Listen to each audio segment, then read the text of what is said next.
The Beatles are the most covered artists of all time, and it's not hard to see why.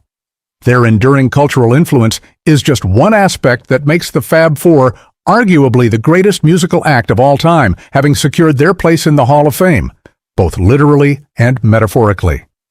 Their songs, many of which have stood the test of time and become the soundtrack to countless lives, are not to be overlooked. If musical genius wasn't enough, the Beatles' success is supported by solid data.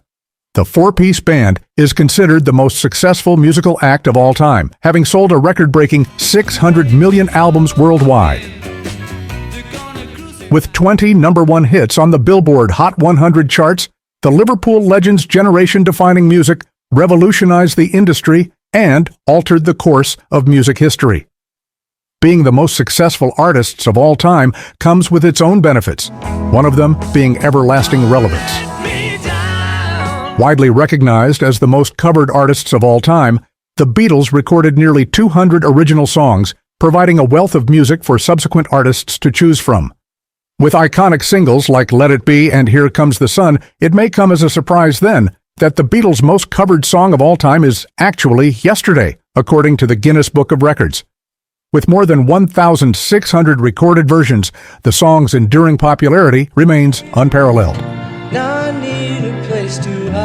According to Broadcast Music Incorporated, BMI, Yesterday was performed over 7 million times in the 20th century alone.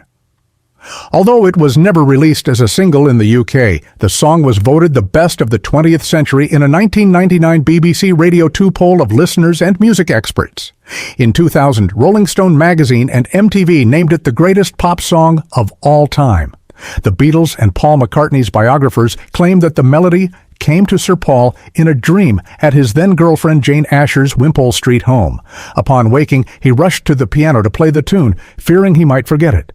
Concerned he had unintentionally plagiarized someone else's work, Paul revealed, "For about a month I went round to people in the music business and asked them whether they had ever heard it before. Eventually it became like handing something in to the police. I thought if no one claimed it after a few weeks, then I could have it.